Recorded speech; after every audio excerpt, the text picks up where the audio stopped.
Hey everybody, I'm Mikael, colville-andersen, urban designer, author, host of the TV documentary series about urbanism, The Life-Size City. Welcome to the YouTube channel for the series, or welcome back. Today I want to talk about something that has been buzzing a bit on my social media channels of late. The concept of the 15-minute city. Man, it's everywhere. It's on my Facebook, it's on my Twitter, I'm reading articles about it. Now, when you've been in this game for a while, your first thought is, wait, isn't that just the 20-minute city or neighborhood concept that was all the rage like, I don't know, 3-4 years ago? So now it's the 15-minute city. Great. It's all good. New buzzwords, catchphrases, man, it's part of the game in this modern media world that we live in. Getting people excited about ideas, preferably the ideas that are inherently good and will benefit many people in cities or societies at large, right? But hey, I have worked on projects around the world where the 20-minute neighborhood or 20-minute city was a part of the concept, and designing infrastructure for cycling to accommodate that, right? It's all good. Now, I've been watching a few YouTube films, reading some articles ahead of making this little film for you today, and my first impression is that a lot of it is pretty dry. A lot of the films that come out of municipalities, you know, there's kind of this engineering tone and a lot of overcomplication of the idea of the 15 or 20-minute city or neighborhood. Just right off the bat, somebody's got to figure out, is it 15 or is it 20? Is it cities? Is it neighborhoods? We got to nail this little catchphrase if it's actually going to get, if it's going to get legs, right? So that's a job for somebody out there. But then again, at its core, this idea seems to be pretty simple, pretty attainable, transferable. It also seems to be pretty intuitive. If I talk with friends of mine outside the industry and describe this concept to them, they're going, oh yeah, cool, totally, I can see that. I understand it, it makes sense. It's super intuitive. But why? I just think it's because it is hardwired into our urban DNA, because the idea of the 15 or 20-minute neighborhood or city is as old as cities themselves. This was every neighborhood in every city everywhere forever for like 7,000 years, up until we started letting the cars in, right? And everything went wrong, as we're all well aware. But this is nothing new. Nevertheless, I started to think about this because of this little buzz going on at the moment, and I started to think about my local context. I started to think about the neighborhood in which I live here in Frederiksberg, in the heart of Copenhagen. For some context, that little circle in the middle is the area that I'm going to work with today, and that is what it looks like in greater Copenhagen, with its 2 million people, and spreading out into the countryside around the Danish capital. This is what it looks like with Copenhagen as the backdrop. Now, as a bit of an aside, a little bit of a fun fact, I live in a city called Frederiksberg, and it is in the heart of Copenhagen. It's surrounded by Copenhagen for various historical reasons. It's a separate city with a separate city council. Now, if you're riding your bike through Copenhagen because you're here visiting, you won't have any clue whether or not you're in Copenhagen or Frederiksberg. It kind of just all blends together for you. But we who live here, of course, know the boundaries, even though we're not always sure exactly where they are. 8.7 square kilometers, 105,000 people, actually Denmark's most densely populated city. I found this map of my neighborhood drawn in 1900. I live on that red circle up there on the top left. And this was a time when Copenhagen was expanding and Frederiksberg was following suit. Back then was just farmland, bubba. And streets were being laid out, wide streets to accommodate the trams, expanding the tram network from Copenhagen farther out into Frederiksberg. It's important to remember the fact that outside of the medieval city center, the old walled city of Copenhagen that has stood there for over 1,000 years down by the harbor, about 4 kilometers from here, most of Copenhagen and Frederiksberg is a 20th century invention. Now, this map is my neighborhood today. Right there in the middle, that little red circle is my apartment building, where I live with my kids in a neighborhood where I do most of my things. The green circle around it is how far I can get in all directions from my apartment on foot in 10 minutes. Now, I've known about this concept of the 20-minute neighborhood or city for quite a few years. I have just never literally thought about the fact that I myself live in one. I live inside a modern urbanism buzzword. So I decided I'm going to map it out. I'm going to take a look at all of the different places that I go and all the facilities that I have at my disposal here in my neighborhood, and what do I actually have within that radius, a 10-minute walk from my home. At the end of all this, I'm going to look at the very important concept of transferability. What patterns do I see here in my own neighborhood that will make it easier for other cities around the world who want 20-minute neighborhoods, 50-minute cities, whatever, to transfer it into their context? Now, I discovered when working on this that I found most of these places on the map from memory. Okay, yeah, maybe I work in urbanism, so I'm a little bit more aware of a lot of different things than maybe a regular citizen, but still, I was really pleasantly surprised that I only had to Google a little bit to find out a couple of things. All of it is right there because this is my urban theater where I spend a lot of time. I just thought that was really, really cool. But hey, let's do this. This is what I have within a 10-minute walk from my home. That's about 800 meters, by the way. And here comes the list. First up, trains and metro stations. There they are. All of those are within a very easy walking distance of my home. Now, Copenhagen and Frederiksberg both have a policy that every home has to be within 500 meters of a public transport stop, trains, metro, or buses. So just looking at that, it seems to be working just fine. Okay, a boy's got to eat. So here are the supermarkets in my neighborhood. Densely populated neighborhood, lots of people who need to eat. Here's a bit more transport. These are the major bus lines that connect up with the trains and the metro and get people from one end of the urban landscape to the other. Now, if you talk about my daily life, yeah, sometimes me and my kids got to go to the doctor, man. And down there at the bottom right is our doctor's clinic. These are the squares or public space in my neighborhood. Some of them are squares, but some of them are also just where the urban fabric opens up a bit more and provides a little more space. These are the grade schools around here. I didn't map out any of the daycare or kindergartens because, man, that would just be off the charts. I'd have to Google a lot as well because there are simply so many of them. Here are the high schools. Now, my oldest kid goes to high school and he goes to one in a different neighborhood, in the Vesterbro neighborhood. And that's about 15 minutes away by bike, about 20 minutes by bus. Now, obviously, not everyone has a hospital right next door to their home in cities anywhere in the world, but I'm one of the people who do, at least for the moment, because this hospital, Frederiksberg, is scheduled to be closed and redeveloped into housing. Here are the post offices. Now, this doesn't include all the corner shops where you can pick up packages for stuff that you bought online from one of the logistics companies. That's a little bit different, and they're pretty much everywhere.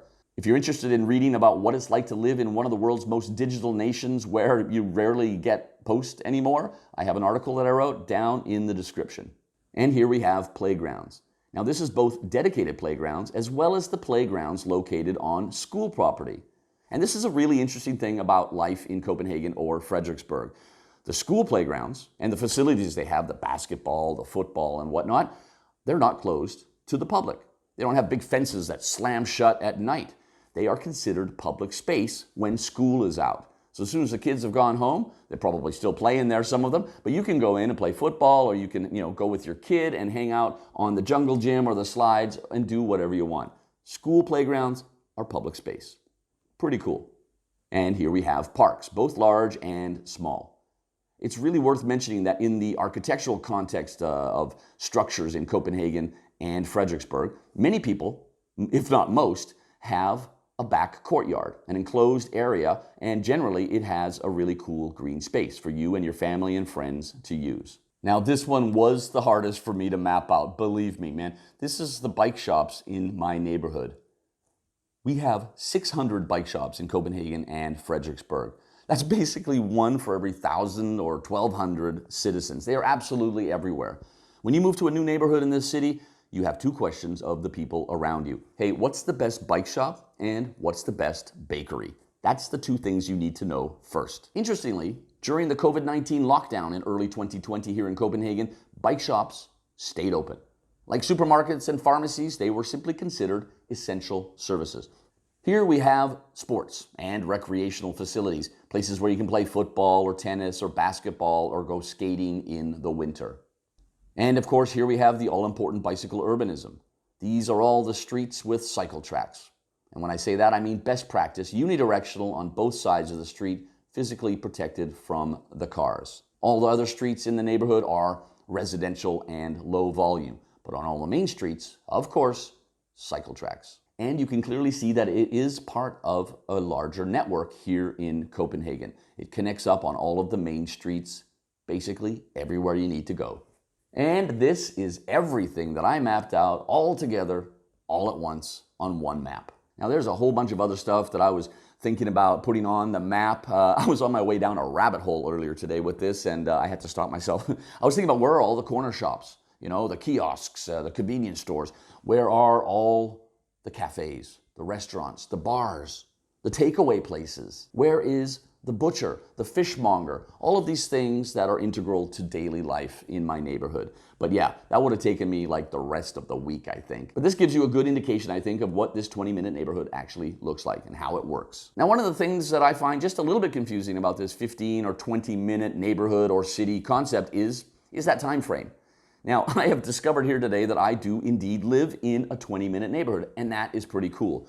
But here in Copenhagen, it is a 20-minute city in a different sense, and that's something important to consider. One-way journeys are also part of the conversation. Now, when I talk about how this idea was just an integral part of basically every city everywhere for thousands of years, it's interesting to consider how the ancient city of Copenhagen, the medieval city center, which used to have walls, was about a 30-minute or 20-minute walk from one end to the other. And this was typical of medieval cities all over Europe and many other cities around the world for a very long time. It's been theorized that humans, under their own power, they have about a 30-minute mental limit. You know, they're not going to walk more than 30 minutes unless they really have to. That's about 1.7 kilometers. So many of these cities were simply scaled to accommodate that, to accommodate this inherent transport psychology hardwired into all of our brains. Now, 30 minutes is about 7 kilometers on a bike at normal urban cycling speeds. And it just never ceases to fascinate me. The statistic that about 93% of everybody riding a bike in Copenhagen today are on a journey, A to B, of under 7 kilometers. So this inherent anthropology really is so deeply rooted in us as Homo sapiens. It's so cool. So let's expand this a bit. This is a wider circle. This is how far I can get from my apartment on foot in 20 minutes in my neighborhood. Look at that.